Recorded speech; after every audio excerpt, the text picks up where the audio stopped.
Assalamualaikum warahmatullahi wabarakatuh. Selamat pagi Pak. Perkenalkan, nama saya Patika Fadila Sibuan, NPM 20140130. Di sini saya akan mencoba menjelaskan tentang pengembangan pendekatan pembelajaran pendidikan kewarganegaraan atau PKN di sekolah dasar. Yang pertama, pendekatan evokasi, di mana pendekatan evokasi ini menekankan keberanian dari inisiatif siswa untuk mengekspresikan dirinya secara spontan atau dasar kebebasan dan kesempatan belajar yang diciptakan oleh seorang guru. Yang kedua yaitu pendekatan inklusi, di mana pendekatan ini bertujuan untuk menanamkan suatu nilai, norma maupun moral tertentu kepada peserta didik yang dilakukan oleh guru.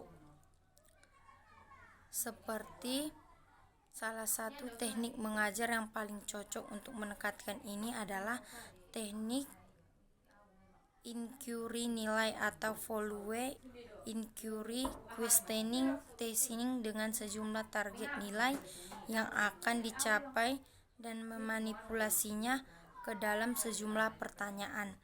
Yang ketiga yaitu pendekatan kesadaran, di mana pendekatan kesadaran ini berusaha mengungkapkan dan membina kesadaran diri atau self awareness siswa tentang nilai-nilai yang sudah dimilikinya atau pada orang lain. Sebagai contoh yaitu siswa diminta membuat daftar orang yang akan diundang dalam suatu acara amal yang akan dilakukan dalam sekolah. Yang keempat yaitu pendekatan penalaran moral. Pendekatan ini berusaha menumbuhkan penalaran moral melalui suatu analisis kasus yang mengandung dilema moral, yang dimana sebagai contoh yaitu kepada siswa diminta untuk membuat suatu pilihan dilematis tentang kesediaan memberikan donor darah guna untuk menyelamatkan suatu operasi di rumah sakit. Yang kelima yaitu pendekatan analisis nilai.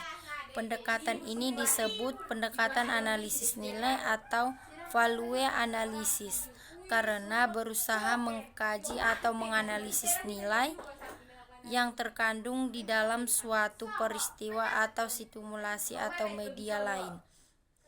Kegiatan menganalisis nilai merupakan suatu kegiatan kognitif tinggi yang pada dasarnya bukan saja menyatakan baik atau buruknya, akan tetapi sampai pada analisis mengapa suatu kebaikan harus dilakukan dan suatu kejahatan harus ditinggalkan. Yang keenam yaitu pendekatan mengungkapkan nilai. Pendekatan ini berupaya meningkatkan kesadaran diri, atau self awareness dan pemeliharaan nilai dalam diri sendiri atau self caring. Melalui pendekatan ini, siswa dibina kesadaran emosionalnya tentang nilai yang menjadi pilihannya melalui cara-cara yang rasional. Yang ketujuh yaitu pendekatan komitmen. Pendekatan ini berusaha menumbuhkan komitmen atau keterikatan siswa terhadap suatu nilai. Misalnya, seorang anak berjanji akan menjemput temannya, kemudian janji itu harus dipenuhi agar bertujuan melatih siswa untuk disiplin dalam pola pikir maupun tindakan. Yang kedelapan yaitu pendekatan memadukan. Pendekatan ini berusaha memadukan diri siswa dengan pengalaman nyata yang dirancang oleh guru. Dalam hal ini sangat diperlukan contoh-contoh konkret dalam pengalaman suatu murid. Pendekatan ini bertujuan memberikan pengalaman langsung yang harus dilakukan siswa terhadap pelaksanaan suatu nilai. Kemudian di sini saya akan menjelaskan tentang pengembangan metode pembelajaran pendidikan kewarganegaraan di sekolah dasar, yaitu metode yang pertama, yaitu metode ceramah, di mana metode ini dalam menyajikan bahan agar melalui penjelasan penuturan lisan guru kepada siswa. Metode ini lebih tepat digunakan apabila bahan ajar banyak mengandung informasi baru dan memerlukan penjelasan dari guru.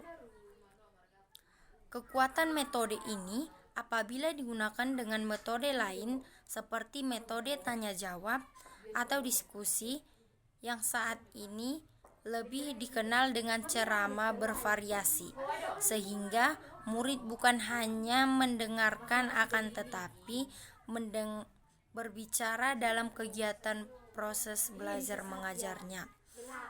Kedua, yaitu metode cerita.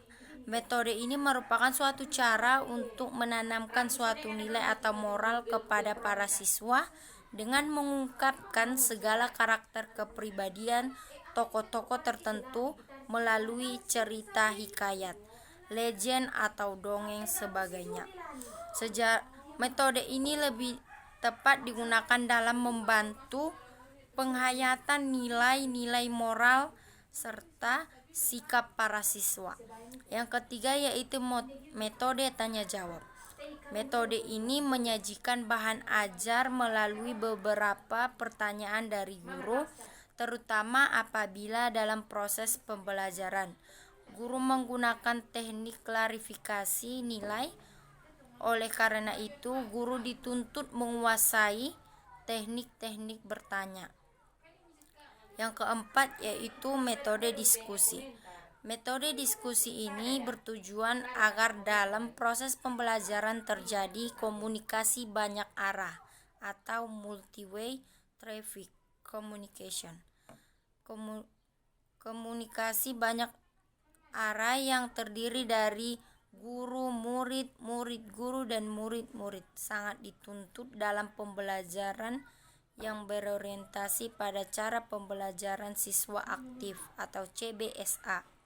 Akan tetapi dalam menggunakan metode ini, salah satu hal yang tidak dilupakan yaitu harus ada masalah yang harus didiskusikan.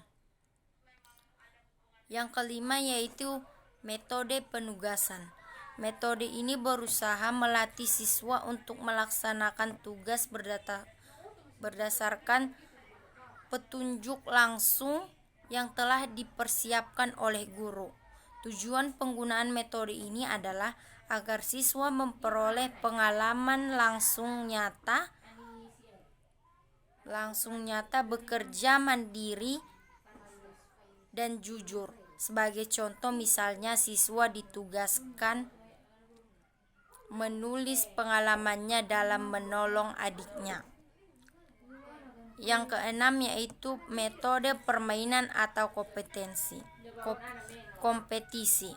Metode ini sangat menarik siswa dalam membangkitkan motivasi belajar, latihan mengambil keputusan, dan terutama dalam menciptakan suasana senang dalam belajar. Permainan dimaksud adalah permainan oleh guru dan dapat berteka-teki, menggambarkan atau sejenis ular bertangga, kotak rahasia, kartu menggambar, dan lain sebagainya. Yang terakhir yaitu metode simulasi. Metode ini merupakan cara penyajian bahan ajar yang dilakukan secara langsung melalui kegiatan praktek tentang pelaksanaan nilai-nilai dan moral. Melalui metode ini, siswa dibantu memahami dan menghayati nilai-nilai yang hidup dalam masyarakat. Cukup sekian penjelasan dari saya. Kurang dan janggalnya saya mohon maaf. Wabillahi taufiq wal hidayah. Wassalamualaikum warahmatullahi wabarakatuh.